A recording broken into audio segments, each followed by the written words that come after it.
ಏನು ಮೊನ್ನೆ 5ನೇ ತಾರೀಕು ಕಲಬುರಗಿ ಅಂತ ನಡೆದ ಒಂದು ದುರ್ಘಟನೆ ಏನಪ್ಪಾ ಅಂದ್ರ ಇವತ್ತಿನ ದಿವಸ ನಾವು ಬರೀ ಟಿವಿದಾಗ ನೋಡ್ತಿದ್ದೆವು. ಪಾಕಿಸ್ತಾನದಾಗ ಅಫ್ಘಾನಿಸ್ತಾನದಾಗ ಈ ತರ ಒಂದು ಘಟನೆ ನಡೀತಿತ್ತು. ಆದ್ರೆ ಇವತ್ತಿನ ದಿವಸ ಕಲಬುರಗಿ ಏನು ಕಾಂಗ್ರೆಸ್ ಸರ್ಕಾರದ ಪ್ರಿಯಾಂಕ್ ಖರ್ಗೆ ಅವರ ಉಸ್ತುವಾರಿ ಸಚಿವರಾದಂತ ತವರೂರಲ್ಲೇ ಈ ಒಂದು ಅಫ್ಘಾನಿಸ್ತಾನದಂತ ಒಂದು ದುರ್ಘಟನೆ ನಡೆದಿದೆ. ಅದೇನಪ್ಪಾ ಅಂದ್ರ ಏನು ಸೆಡಂ ತಾಲೂಕಿನ ಏನು ಅರ್ಜುನಪ್ಪ ಎಂಬ ಯುವಕನನ್ನ ಒಂದು ಸೆಕೆಂಡ್ ಹ್ಯಾಂಡ್ ಕಾರ್ ಮಾರಾಟ ಮಾಡೋರಿದ್ರು. ಅವರನ್ನ ಕರೆಸಿ ಕಲಬುರಗಿ ಕರೆಸಿ ಏನು 10-12 ಜನ ಏನು ಮುಸ್ಲಿಮರು, ಅದರಲ್ಲಿ A1 ಆರೋಪಿ ಆದಂತ ಏನು ಚಿತ್ತಾಪುರ ತಾಲೂಕಿನ ರಮೇಶ್ ಹೊಸಮನಿ ಏನು ಪ್ರಿಯಾಂಕ್ ಖರ್ಗೆ ಅವರ ಬಲಗೈ ಬಂಟ ಈತನ ಕೈವಾಡದಿಂದ ಇವತ್ತಿನ ದಿವಸ ಏನಪ್ಪಾ ಅಂದ್ರ ಅರ್ಜುನಪ್ಪನನ್ನ ಇಲ್ಲಿ ಕರೆಸಿ ಕಲಬುರಗಿ ಕರೆಸಿ ಏನು ಹಾಗರೆ ಕ್ರಾಸ್ ನಲ್ಲಿ ಇರುವಂತ ಒಬ್ಬ ವಕೀಲನ ಮನೆಯಲ್ಲಿ ಏನು ವಕೀಲ ಅಂದ್ರೆ ಇವತ್ತಿನ ದಿವಸ ಎಲ್ಲರಿಗೂ ನ್ಯಾಯ ಕೊಡಿಸ್ಬೇಕು. ಅದು ಇವತ್ತಿನ ದಿವಸ ಈ ಮುಸ್ಲಿಂ ವಕೀಲ ಏನು ತನ್ನ ಸ್ವಂತ ದುರ್ಬಳಕೆಗೋಸ್ಕರ ಈ ತರ ಅಮಾಯಕರನ್ನ ಅವ್ರ ಮನೆ ಕರೆಸಿ ಅವರನ್ನ ಥಳಿಸಿ ಬೆದರಿಸಿ ನಮ್ಗೆ 10 ಲಕ್ಷ ರೂಪಾಯಿ ಕೊಡೋಕೆ ನೀವು ವ್ಯವಹಾರ ಮಾಡ್ತೀರಿ, ಇಲ್ಲಾಂದ್ರೆ ನಿಮ್ಮ ಜೀವ ತೆಗಿತೀವಿ ಅಂತೇಳಿ ಅದು ಯಾವ ರೀತಿಯಪ್ಪ ಅಂದ್ರೆ ಸಂಪೂರ್ಣವಾಗಿ ಅವ್ರಿಗೆ ಬದಲೆ ಮಾಡಿ ಕರೆಂಟ್ ಶಾಕ್ ಅವ್ರ ಮರ್ಮಾಂಗಕ್ಕೆ ಕರೆಂಟ್ ಶಾಕ್ ನೀಡಿ ಏನು ಇಡೀ ನಮ್ಮ ಜಿಲ್ಲೆಯಲ್ಲ ಇಡೀ ಕರ್ನಾಟಕ ತಲೆ ತೆಗಿಸುವಂತ ಒಂದು ವಿಷಯವಾಗಿದೆ. ಅದೇ ರೀತಿಯಾಗಿ ಏನು ಈ ಪ್ರಕರಣ 5ನೇ ತಾರೀಕು ನಡೆದಿತ್ತು. ಆದ್ರೆ ಇವತ್ತಿನ ದಿವಸ ಈ ಪ್ರಕರಣ ಏನು ಎಲೆಕ್ಷನ್ ಅಂತೇಳಿ ಇಲ್ಲಿ ಮಾನ್ಯ ನಮ್ಮ ಪೊಲೀಸ್ ಆಯುಕ್ತರು ಈ ಪ್ರಕರಣವನ್ನ ಮುಚ್ಚಾಕ್ಬೇಕಂತ ಪ್ರಯತ್ನ ಪಟ್ಟಿದ್ರು ಗೊತ್ತಿಲ್ಲ.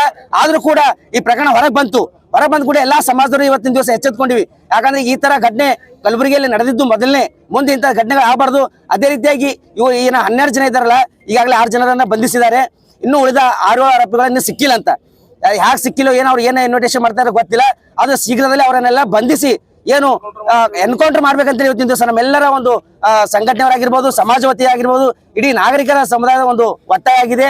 ಅದೇ ರೀತಿಯಾಗಿ ಏನು ಇವತ್ತಿನ ದಿವಸ ಕಲಬುರಗಿ ಜಿಲ್ಲೆಯಲ್ಲಿ ಇದು ಒಂದೇ ಅಂತಲ್ಲ, ಈ ತರ ಸುಮಾರು ಘಟನೆಗಳು ನಡೆದಾವ.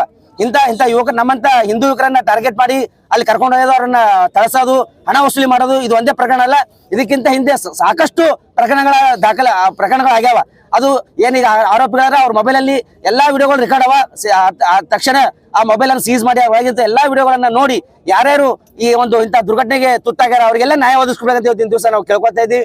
ಅದೇ ರೀತಿಯಾಗಿ ಇವತ್ತಿನ ದಿವಸ ಏನು ಕಲಬುರಗಿಯಲ್ಲಿ ಇದು ಒಂದೇ ಪ್ರಕರಣ ಅಲ್ಲ, ಇಲ್ಲಿ ಎಗ್ಗಿಲ್ಲದೆ ಜೂಜಾಟ, ಅದೇ ರೀತಿಯಾಗಿ ಏನು ಬಡ್ಡಿ ವ್ಯವಹಾರ, ಬೆಟ್ಟಿಂಗ್, ಈ ತರ ಎಲ್ಲ ಹಪ್ತ ವಸೂಲಿ ಎಲ್ಲ ಮಾಡ್ತಾ ಇದ್ರ. ಇವತ್ತಿನ ದಿವಸ ಪೊಲೀಸ್ ಆಯುಕ್ತರು ಇದ್ರ ಬಗ್ಗೆ ಗಮನ ಕೊಡ್ಲಾರ್ದೆ ಬರೀ ಹಿಂದೂ ಸಂಘಟನೆದವ್ರನ್ನ ಟಾರ್ಗೆಟ್ ಮಾಡಿ ಆ ಹಿಂದೂ ಸಂಘಟನೆಯವರು ಎಲ್ಲಿ ಸ್ಟ್ರೈಕ್ ಮಾಡ್ತಾರ, ಎಲ್ಲಿ ಏನ್ ಮಾಡ್ತಾರ, ಬರೀ ಅದೇ ಮಾಡ್ಕೋತೀರಿ ಅಂತ ಹೇಳ್ತಾರ. ಅಂದ್ರೆ ಇದು ನಾಚಿಕೆ ವಿಷಯ.